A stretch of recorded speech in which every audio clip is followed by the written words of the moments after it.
ఉంటది. పేషెంట్ ని కూడా చాలా అబ్జర్వేషన్ లో పెట్టి చూస్తారు.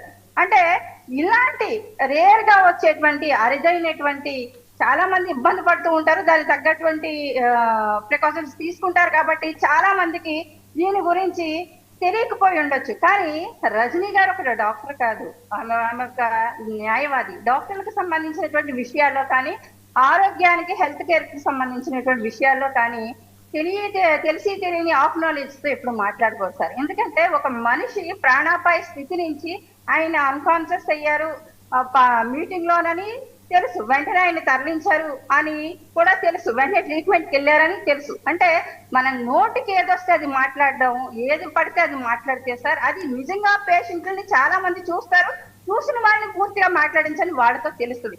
తెలిసి తెలియని ఆఫ్ నాలెడ్జ్ తో ఇలాంటి మాటలు మాట్లాడితే నిజంగా రెస్ట్ తీసుకుంటున్నటువంటి వ్యక్తులు మానసిక స్థితి మీద చాలా ప్రభావం పడతారు. అంటే ఒక కన్నా రజనీ అనేటువంటి వ్యక్తి తెలిసింది అంటే ఇప్పుడు శంకర కృష్ణవేణి ఉంది సార్, మీరు నన్ను ఏ పేరుతో పిలిచారు? జనసేన సీనియర్ నేతగా పిలిచారు. కన్నా రజనీ గారు నాకనుక అన్న వెనకాల వచ్చినటువంటి జూనియర్. కానీ మేమందరం అందరికీ తెలుసామంటే మా అధినేత పవన్ కళ్యాణ్ గారి వల్ల అందరికీ తెలుసు. లేకపోతే ఆమె పేరు మాకు తెలియదు, మా పేరు ఆమెకు తెలియదు. ఆ తర్వాత మా పేరులు వంటింటి కుందేలాగా ఆవిడ చెట్టు కింద పీడల్లాగా పనిచేసుకునేటువంటి వ్యక్తి ఇవాళ ప్రపంచానికి మేము తెలుసామంటే ఎలా తెలుసాం? మా అధినేత పవన్ కళ్యాణ్ గారు.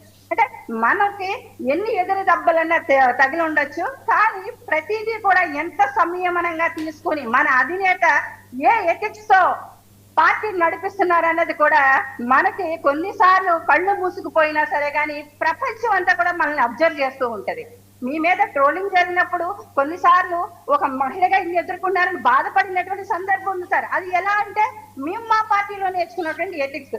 అదే మీరు మాట్లాడినప్పుడు మా అధినేతను ఎంత బాధ పెట్టారు అన్నది కూడా అది మేము ఫీల్ అయినటువంటి పరిస్థితి. దాన్ని మేము ఎప్పుడు కూడా కన్నా రజనీ గారి మీద అందరి వీడియోలు మాట్లాడా, నేను మాట్లాడలా. ఎందుకు మాట్లాడలేదు అంటే ఆమెకు పూర్తిగా తెలియదు. ఆమె మాటలకు స్పందించి ఆమెని హైలైట్ చేయాల్సినటువంటి అవసరం కూడా మాకు లేదు.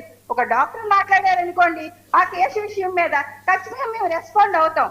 ఈమె మాట్లాడిన దానికి మేము రెస్పాండ్ అయ్యి మేము హైలైట్ చేయాల్సినంత అవసరం మాకు లేదు. ఎందుకంటే ప్రభుత్వం మాకు మ్యాండేటరీ ఇచ్చారు.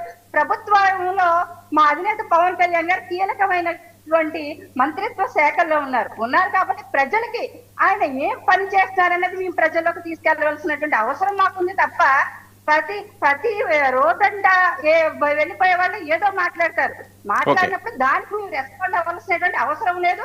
కానీ మితికి మించిపోయి మాట్లాడితే ఖచ్చితంగా రెస్పాండ్ అవుతాం సార్. వాళ్ళు ఎక్కడ పెట్టాలో కూడా అక్కడ పెడతాం. ఎందుకంటే అంతవరకు మేము ఎందుకు తీసుకోము అంటే ఇప్పుడు అంబటి రాంబాబు గారు మాట్లాడారు, పవన్